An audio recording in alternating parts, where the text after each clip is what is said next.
Welcome to बा Motors. आज आमर 10,000 फैमिली पूरा होती गोटे मस भितर तार अचिवमेंट कौन गाड़ी आमको सक्सेस देती हीरो कंपनी की ऑल ओडिशार गोटे मस भितर 10K बिक्री होती। यूजर मान का बहुत बहुत थैंक यू एंड आम बा मोटर्स जी यूजर अच्छा गाड़ी भी नहीं थैंक यू। आपण मैंने जानापी चाहते कि से गाड़ी किसी भी नुहे ग्लैमर एक्स आउ सी भी आम पाखे भी ग्लैमर यूजर अच्छा तो आम पाखु शुणईदवा जे केमती कौन रिव्यू रोचे कौन ना से गाड़ी नहीं कि साटिस्फैक्शन अच्छा आपण मानक जी भी आमर वीडियो यूजर देखुं वीडियो भी देखुं से रिकमेंड करिए 125cc गाड़ी जदि ने से कौन गाड़ी ने ने तार भितर कौन कौन फ्यूचर अच्छी सब आपण मानक जनईदेवी। फास्ट आम मिस्टर हेमंत भाई जी आमर गाड़ी नहीं बाबा मोटर्स बालियापालू तांको मोर भी दीपत सुनदवा जे गाड़ी नहीं कि केते हैप्पी अछंती। धन्यवाद बाबा मोटर्स।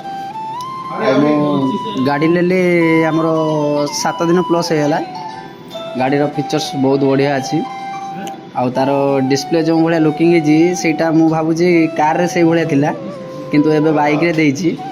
बाकी तार जो एक्सीलेटर कंट्रोलर अच्छी वायरलेस वाला वायरलेस आउ बाइक रे पावर 125cc बाइक नहीं कि मु भावुची 150 भाया चलुची। आ बाइक रे टायर भी भल रखी आ बाइक रे कंडीशन पूरा स्टाइलिश अच्छी आ लुकिंग बाइक आ जी भी नापी चाहते बाबा मोटर्स को आसतु मु सजेस्ट करुच्ची न्यू ग्लैमर एक्स नियंतु बहुत बढ़िया चलुची आउ बहुत है खुशी अच्छी। मु 7 दिन भितर मुझे जापारी बाइक रे बहुत आगु नहीं एक्सटेक तापर पुणी ग्लैमर एक्स नहीं आपण भी आसतु बाबा मोटर्स नियंतु ग्लैमर एक्स। जी फ्यूचर कहले जी हैप्पी अच्छा आम तापाई भी बहुत खुशी अच्छू।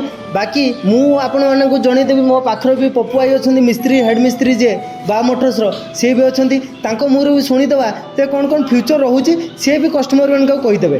भाई ये गाड़ी विषय किसी कहे जोटा 125cc फ्यूचर अच्छी कस्टमर मान जनईदेवे। मु तो सजेस्ट करी हीरो न्यू ग्लैमर एक्स गाड़ी लुकिंग बाइक डिस्प्ले पूरा एलईडी डिस्प्ले बहुत सुंदर लाइट भी एलईडी लाइट अच्छी आ यार गोटे बहुत भल फीचर्स अच्छी। यार एक्सीलेटर केबल ही नहीं ये हूँ वायरलेस एक्सीलेटर केबल माने आपनकर खर्च भी बहुत कमी ये गाड़ी जो केबल फेबल जाम होता केबल फेबल काटी जाऊला ये से प्रॉब्लम आसो नहीं ये एक्सीलेटर केबल ही नहीं ये सेंसर करछि बहुत बढ़िया गाड़ी करछि। माने या पूर्व 125cc गाड़ी रो माने क्लोज कंट्रोल सिस्टम देखिया पाई कि ना इटा फर्स्ट टाइम ना प्रथम थर हीरो गुटे ये काम करछि जे यार केबल ही नहीं ये तो प्रथम थर ये करछि तो बढ़िया करछि। गाड़ी पूरा पूरा लुकिंग बाइक जे भी देखियो 125cc रो ये गाड़ी ही बाछिकी नब बुझले तो ग्लैमर एक्स सबुठ बेस्ट हम 125cc रो हीरो ग्लैमर एक्स सबुठ भल हम। फास्ट रहा भाई भी कहले पपाई भी जहाँ भी कहले से न भी माने भल लगे। बाकी रहा ये हूँ 125cc फास्ट टेक्नोलोजी जे कर फुल डिस्प्ले सहित यार एलईडी लाइट रोचे USB डाटा कार्ड रोचे जे इमरजेंसी तो मोबाइल भी चार्जिंग कर तो रहा यार हूँ 5टा गियर भी दौची। तो सेकेंड रहा हूँ यार 3D लुकिंग रोचे जोटा कि एलईडी लाइट पाखु यार बेस्ट लुकिंग देती डिस्प्ले उपर फास्ट जेटा प्रीमियम बाइक रुहे से भाया ताठू बढ़िया लुकिंग ये देती तार माने 125 माइलेज रो तो भाई कहीं कंपेयर करि परिबोनी। ये 125 माइलेज जे दउची पाखो कि 70+ माइलेज दउची। जदि आपण माने 125cc गाड़ी न पाई चाहन जदि ताने ग्लैमर ही मु तो सजेस्ट करबी आपण ग्लैमर ही नियंतु। तो आमर भी 10,000 फैमिली मेंबर भी हो जाइछन्ति गुटे मास भितर तांको मध्य बहुत बहुत थैंक यू।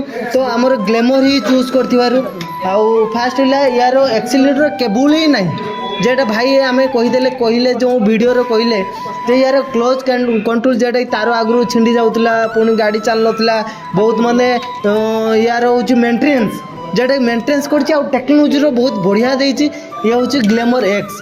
तो आपण मैंने गाड़ी ग्लैमर एक्स नापी चाहते कि तो 125 गाड़ी यूजिंग होगा चाहते कि तो आम आपन को दबू बेस्ट ऑफर 3500 टंका पर्यंत भी कैशबैक भी आम रोचे जदि आप ग्लैमर एक्स नापी चाहते।